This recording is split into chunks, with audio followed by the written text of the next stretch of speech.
Real Estate Coaching Radio, America's #1 trusted resource for realtors who demand authentic, real-time coaching. Starring award-winning real estate coaches Tim and Julie Harris. Get ready for unfiltered, full-strength honesty about what is truly working to get you into action and make you money in this new real estate boom. Now to our hosts, Tim and Julie Harris.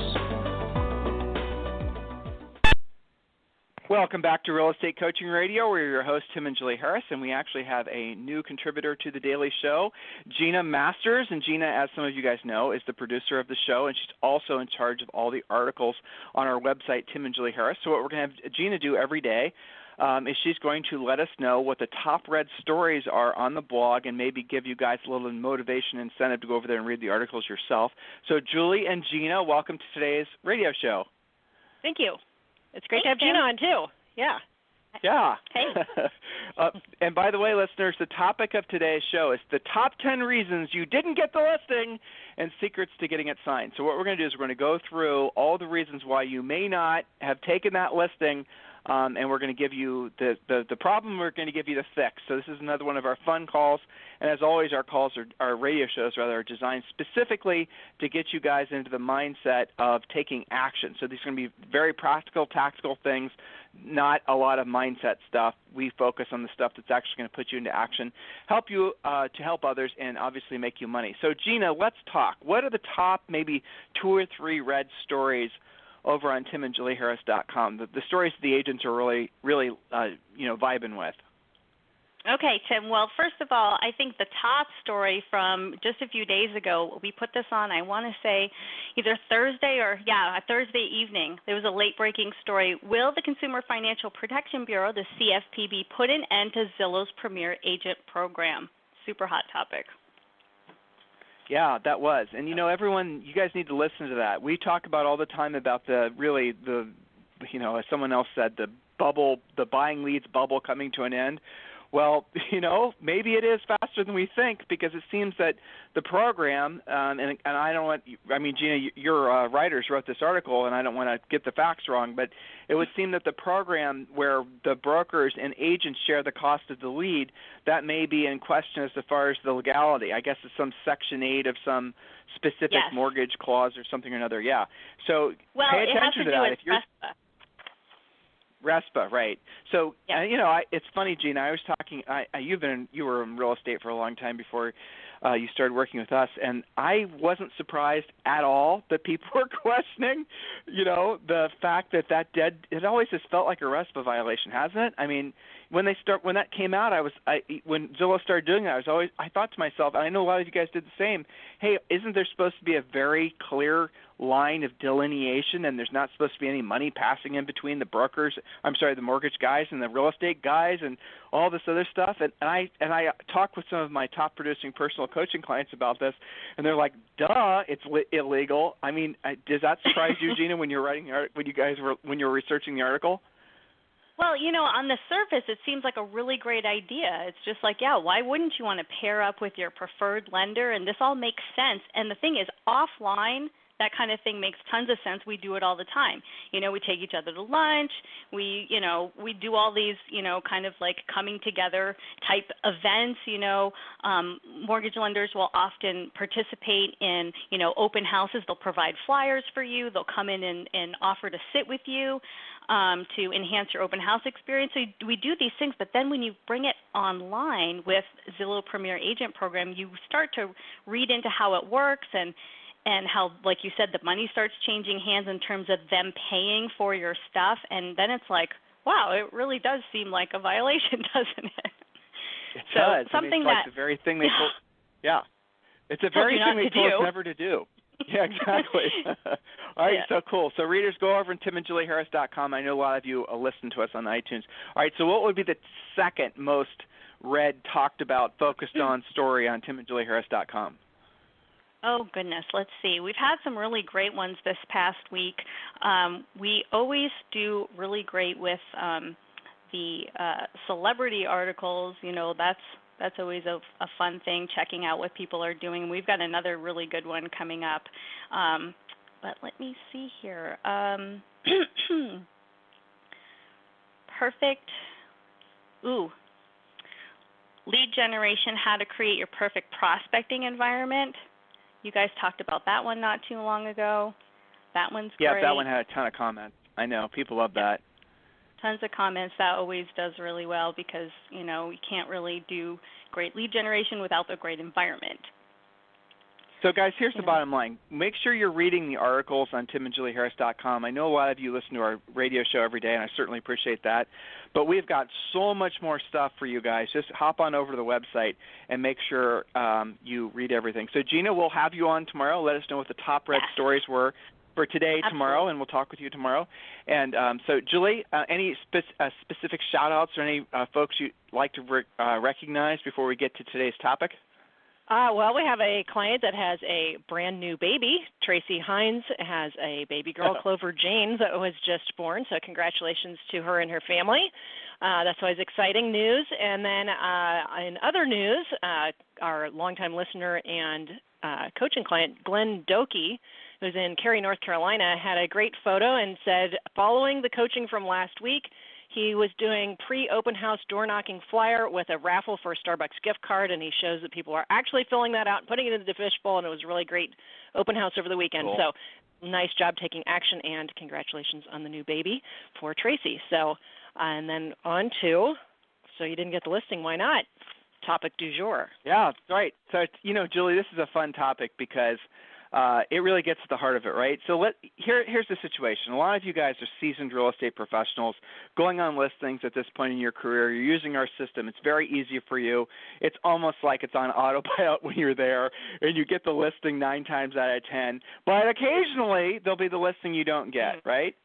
And occasionally one will, what the heck? I thought I was vibing with that client. Everything was going in the right direction, and they ended up listing with somebody else. And you don't call to find out why they listed with somebody else. You don't actually try to hear from the horse's mouth why they chose somebody else. Now, the flip side to it, the other end of the spectrum, you're brand new, you just got your real estate license, and you went on this appointment and you grabbed, you don't have any sort of system. You didn't use a pre-listing pack.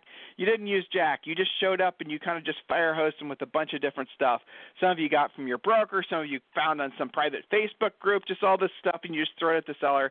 And even then you're surprised when you don't get the listing. Do you call and you find out why? Here's the little thing, guys. Unless you're willing to put yourself into the breach and find out why they chose to list with somebody else, you're never going to improve.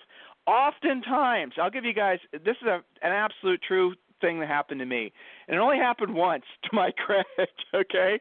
Because a smart man learns from his mistakes, a brilliant man learns from the mistakes of others. I want all of you guys to be the brilliant man, not the smart man. I was merely the smart man. Now it's your opportunity to be the brilliant man. I'll never forget this because, like I said, it only happened once. Went on a listing appointment, everything. Now, this was like, 20 years ago, but still relevant. So went on a listing appointment. Everything was awesome. Just thought everybody was going to be, jumping for joy. They wanted to have like some extra time to review the contract. They signed all the paperwork. I left it with them. They said they'd call me in the morning and I could swing by and pick it up. We were even talking about pictures and open houses and the whole thing. Then they end up listing with somebody else.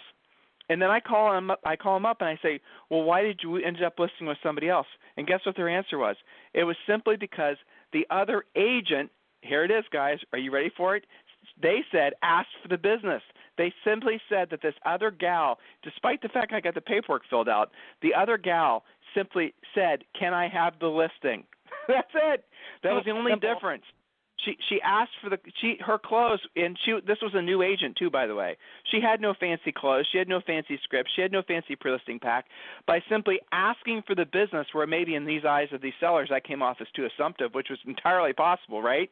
By asking for the business, can we move forward? Will you list the property with me? By simply saying that, they chose her because they sensed that she was more urgent, excited, motivated than I was to list the property. That was their perception. Now, who knows if it was right or wrong, but it doesn't matter. It was what the sellers thought, and they chose to list it with somebody else other than me. So remember, guys, guess what? I changed my approach after that. I always asked for the business. I would always ask for the listing. I'd always just basically move the conversation forward. I stopped making it so it was going to be an assumptive close. I started asking specifically for them to sign the paperwork so we can get started in the process of selling the house. I changed what I said, and that's now become a permanent part of the scripts that we teach you guys as far as the listing process. Don't make the same mistake I did. Don't make the mistake of not asking, by the way, if you don't get a listing why you didn't get the listing, because it will really open your eyes to all the ways that sellers actually think. And some of the little things, if they're being honest with you, they won't always be, obviously, but some of the little reasons that they'll list with somebody else over you will be some of the most important lessons you'll ever get in real estate. Now, I'm going to caution you. Don't assume and don't give yourself a hall pass when you don't take a listing, and this is what virtually every agent does.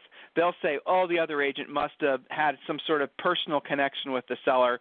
Maybe they knew him from church, or maybe they're whatever, neighbors, or the agent that they hired must have told them a higher price, or the agent that they hired. You guys start making up these excuses so you can rationalize your failure. Look, I get it that a lot of you think that everyone's a winner and everyone da-da-da-da. You know, you have these philosophies of life, but they don't apply to business, because in business there's only one winner and there's only one loser. There's only one person gets the contract signed. Everybody else didn't, so they lost. And if you're competing with that for that listing and they choose somebody else, the other person was better than you in the eyes of that seller. Improve. Find out why. And so that's what we're going to be doing on today and probably tomorrow's radio show. So, Julia, I'm going to toss it back to you. You can just jump right in. Yes. You got it. And, you know, what popped to mind when you were talking about that is the concept we share with them on the podcast often of extreme ownership. It's your fault. You didn't get the listing. It is your fault. Let's just say we're going to assume on today's and tomorrow's podcast that you're going to own it. For some reason, it's your fault. Even if it was their best buddy from golfing, why wasn't it you as the best buddy of golfing? That just means you have to expand your center of influence, so next time it will be your relationship that won. So you didn't get the listing. Why not? We're going to examine that. Here's a fact. Of all activities in real estate, listings do require the highest skill level. That's why we spend so much time on it in both coaching and on the podcast. The myth is that it's okay and, you know, you can expect to list 50% of what you go on. How many of you guys have heard that? I wish people would stop training you that way. In terms of listing appointments versus listings taken. Now, you wouldn't accept a grade of 50% from your kids. They'd never proceed to the next grade, would they? So why do you think it's acceptable for you? Let's take a look at the top 10 reasons that agents don't walk away with the signed paperwork on a listing appointment. Another fact, listing agents make more money and have more solid businesses and free time than buyer's agents. So the more listings you have, the more security you'll have mentally, emotionally, and financially. So if you're somebody who's been struggling becoming a listing agent, these next podcasts are for you, because this is going to remove some of those issues you may be coming across. And then you can, you know, like Tim shared one at the top of the call. We didn't get one because you didn't ask for the business. So write down in your notes from today's podcast, always ask for the business. Simple fact. Okay, next. Becoming a successful listing agent is the most challenging, most skill-based, highest paid part of your job. Not becoming great at this is actually a liability to your career. Make the commitment to learn the most important part of your job as a real estate professional. We can't emphasize this enough. So, Julie, let's hover there for a second. Well, let's hover there, because that's really a critical, really critical point. I want to give you guys all permission to only have to really master one skill in real estate. That's it. I'm going to absolutely positively tell you it's okay to only be really good at one thing. Okay? Right? I'm totally blowing all your minds, because so many people have been telling you have to, be good at 20 things. Nope. I'm going to tell you, you only need to be good at this one thing. It's being a listing agent. And here's why. Because if you never learn to work with buyers, if you're the worst transaction coordinator ever, if all the other things, all other aspects of your business are just complete train wreck, or maybe you never even bother trying, but you're really freaking good at listing properties, you will be wildly successful and have an incredibly profitable business. The reason that we want you guys focusing on being listing agents comes down to, and I'm not going to get deep dive into this, but just remember what I'm telling you, because for a lot of you it's going to be an epiphany. You can stop struggling with trying to build your team. You can stop struggling with your website. You can stop struggling with your CRM, your drip email campaigns, trying to hire the perfect TC, trying to hire the perfect this and do all these other things that along the way in the past 20 years have become very trendy to talk about. You can literally suck at all those things. Just be good at being a listing agent. Math. Now, I know in some markets you guys are going to say this is a stretch, but you're just going to have to open your mind to get the concept. Some of you guys have 100 listings now. I have coaching clients that have 50, 60, 75 listings and have 50, 60, 75 listings at all times. When Julie and I sold real estate, we always had to have high double digits of listings at all times to hit our magic number every month. And the magic number is simply the number of listings that you need at all times that will equate to a certain income that is your income goal. Here it is. If you're in a marketplace where the average commission, let's say, is only $6,000. And I say only because we have coaching clients who have average commissions of $40,000 and $50,000, right? So, but let's say you're in a marketplace that only has an average commission of $6,000, and your goal is to earn, let's say, $20,000 or $18,000 a month. The question is how many listings would you need at all times, assuming that they are priced right, good condition, good location, so they're good sellable listings. In most markets today, how many listings would you need at all times in order to have 3 sell almost automatically per month? The number is about 6. So in most markets in the country right now, if you had 6 listings at all times, out of the MLS automatically, with you never showing a house to a buyer, with you just focusing on basically getting those listings sold, doing the very core level activities that we teach you, you're going to have to learn to lead generate, you're going to have to learn to prospect, you're going to have to learn to present, you're going to have to learn to negotiate and close. You do those things. You master just that side of the whole real estate equation, focusing on being a listing agent. Have 6 listings at all times, or maybe it's 10 in your market, or maybe it's 5. A real estate, the premier coaching clients, you want to go to the website, go to Harris Learning, pull up my magic number formula, and you can go about figuring it out yourself. Again, some markets, in order to hit a certain income goal, you need to have 20 or 30 listings. In other markets, you maybe only need to have 3. So you need to know what your number is. The number is based on the average days in the market, the absorption rate for the marketplace, the average commission you're going to get per transaction, and obviously the amount of money that you want to make every month. But again, back to my example, if you had 6 listings at all times, you would have 3 in most markets that would sell automatically just out of the MLS. Sometimes in some markets it would be 4. Sometimes it might be 6. Sometimes it might be 1. But on average, you'd have half sell per month, and that would give you a consistent income of $18,000 just focusing on listings. The work part of this comes in getting to maintaining the number of listings that you need at all times to accomplish your monthly income goal. Again, if you have a market where, roughly it's a good seller's market and you're going to have 6 and 3 are going to sell, getting to 6 listings at all times is a heck of a lot easier than if you're selling in a market like where Julie and I sold, where you need 30 to 50 listings at all times to have a certain number sold to hit a certain income goal every month. You guys following me on this? If you just focus on how to prospect sellers, how to set appointments with sellers, how to pre-qualify sellers, how to present to sellers, how to price homes, how to negotiate contracts, you can delegate everything else. It really is secondary concerns of yours. Focus on being a powerful listing agent, guys, and I promise you everything else will fall into place. Because from being a listing agent, you don't have to worry about the lack of inventory. You don't have to worry about buyers. You don't have to worry about buying buyer leads. You don't have to worry about building your team. You don't have to worry about all this other crap if you just focus on becoming a powerful listing agent. Brokers and office managers, I want you to hear what I'm saying.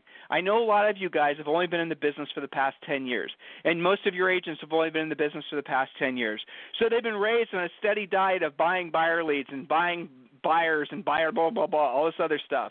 What if you could have an office full of agents who are just focused on taking listings?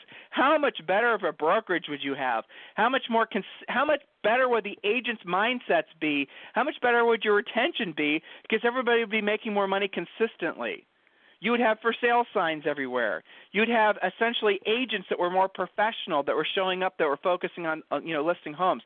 In that world, guys, that is a better world than what we're experiencing now, so many of these agents and brokerages out there where they're just, look, guys, the bottom line is your best energies every single day, if you're truly sincere about helping others and making a ton of money in this business, your best energies every day should be focused on becoming a powerful listing agent. Part of becoming a powerful listing agent is being willing to learn from the failures along the way. And so that's what the point of asking. So the top 10 reasons agents don't walk away with the listings, the paperwork signed. Point number 1, Julie. All right, so why didn't you get it? Well, number 1, you assumed that it was yours and you were lazy in your presentation. We used to take listings from other agents because the sellers said, quote, they just came in and acted all assumptive. We didn't like that. They never asked anything about us, right? It happens. Go ahead. But that's the reason I gave you guys the example on the top of the show, right? I acted assumptive. I only made that mistake once. I didn't ask to get the contract signed. I didn't ask the seller to move forward with us. So Julie's point 1, we learned that point from actually selling real estate, from making that mistake. Serious. So please, guys, don't make that mistake. Make some new ones, but don't make that one. That one is off limits.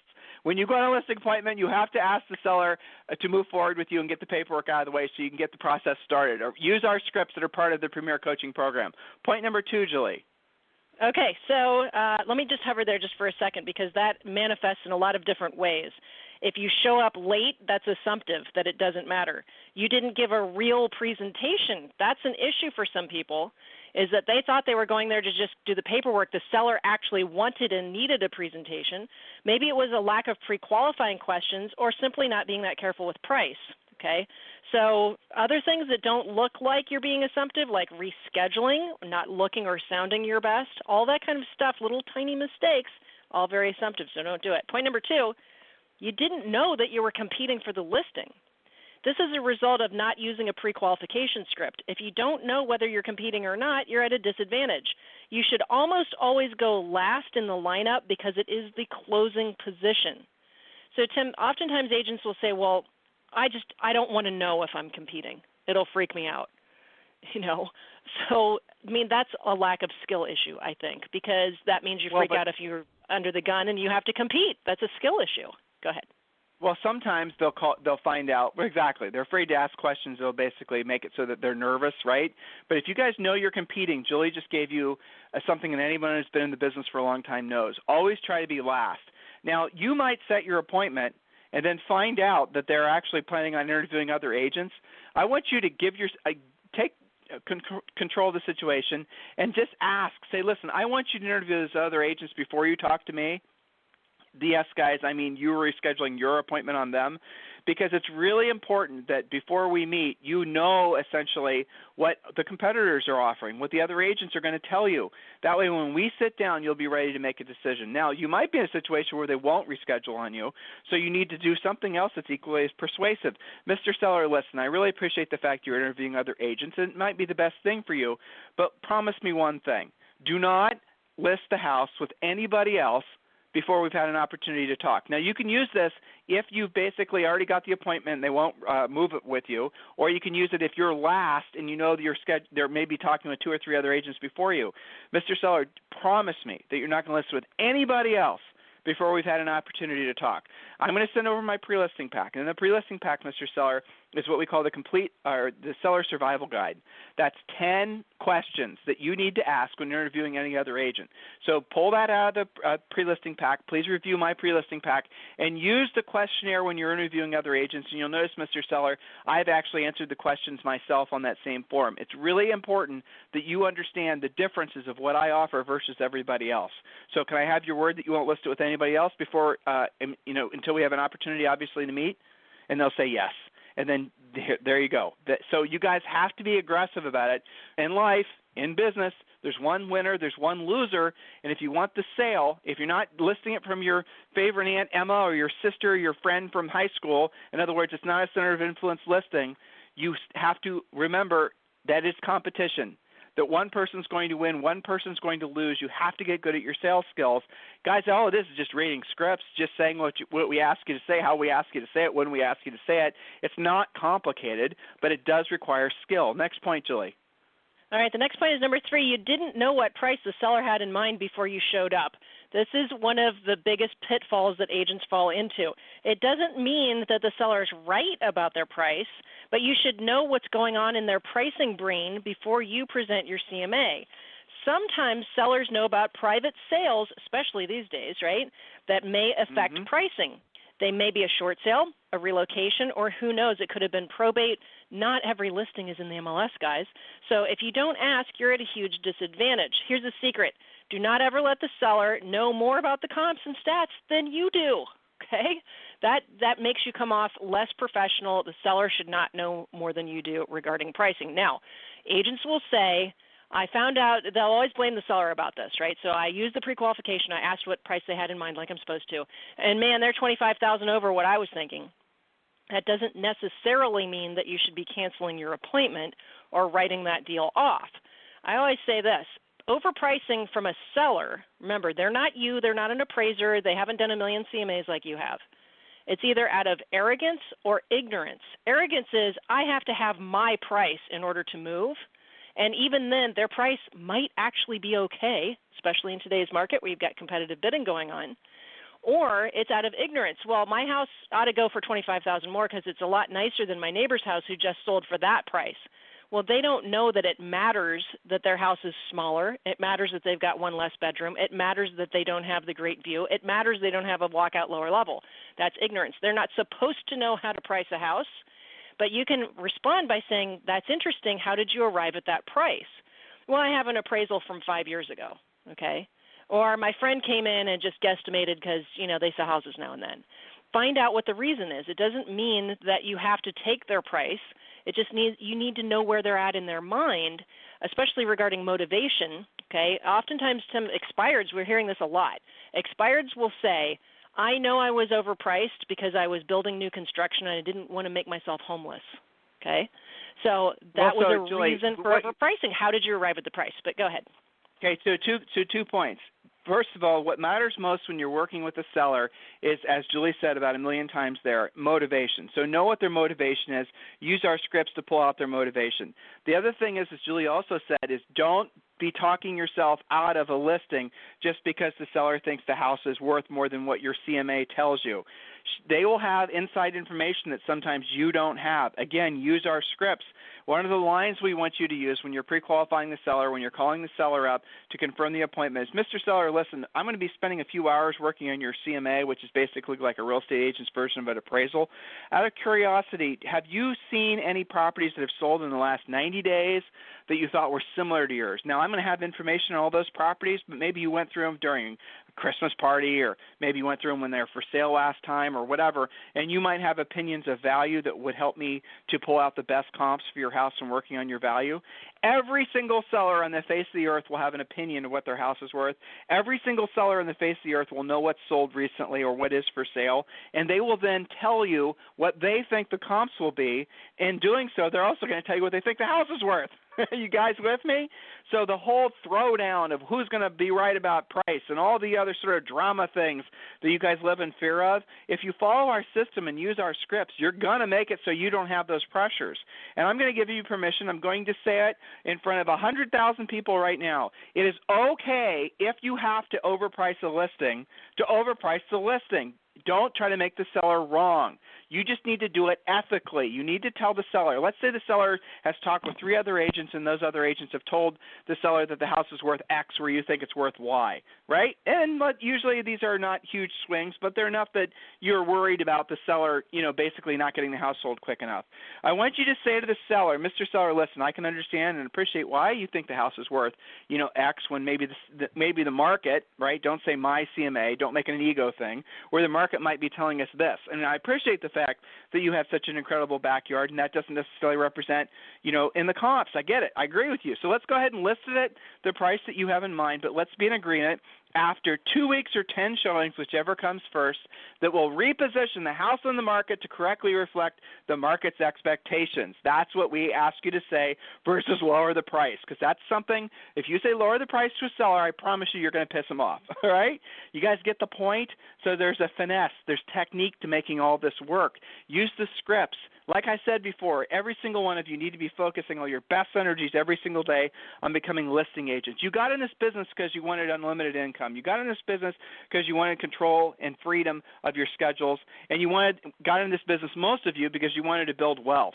Well, the thing is the first two things are easy to accomplish. The last one is not. The only, and well, I shouldn't say only, but the most assured, easiest way for you to build wealth is becoming a listing agent. Remember, I was giving you guys a brief overview of how to figure out the magic number. Imagine if you have, or imagine when you have consistent income, when you know almost with 100% certainty how much money you'll be making, not just this month, but 6 months from now. That makes it so you can plan. That makes it so you can plan to save. That makes it so you can plan to invest. That makes it so you can build some wealth, which is then accomplishing all three reasons why you got into this real estate. So you'll have the freedom, you'll be boss free, and you'll have predictable, duplicatable income that you can then use to build wealth. Aren't those really the top three reasons you got into this business? So let's actually create a business around those three goals. Listen, guys, if you ever need us for anything, the easiest way to get in contact with us, obviously, is timandjulieharris.com or julie@timandjulieharris.com.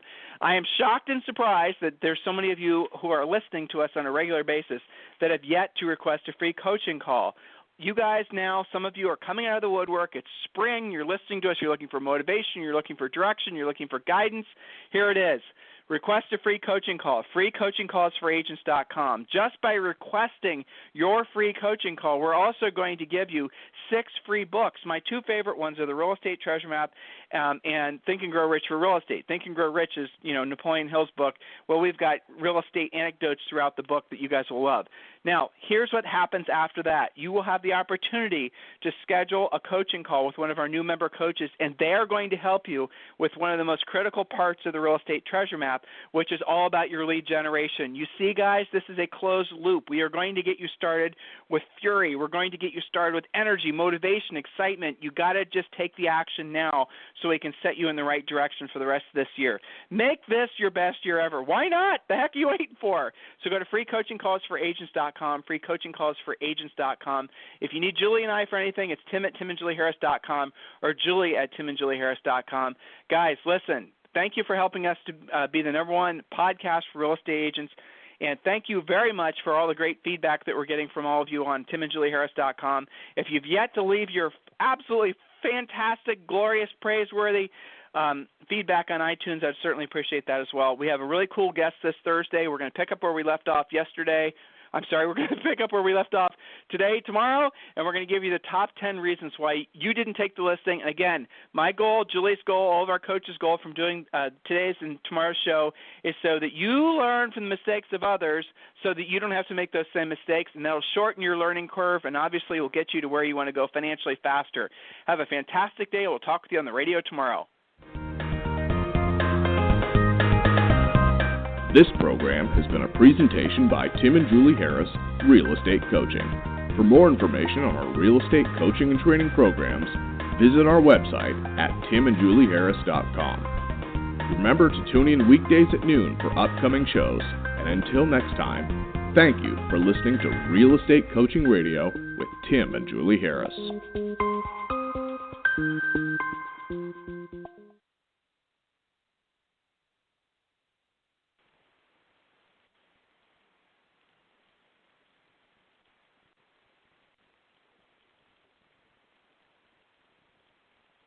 This podcast is a part of the C-Suite Radio Network. For more top business podcasts, visit c-suiteradio.com.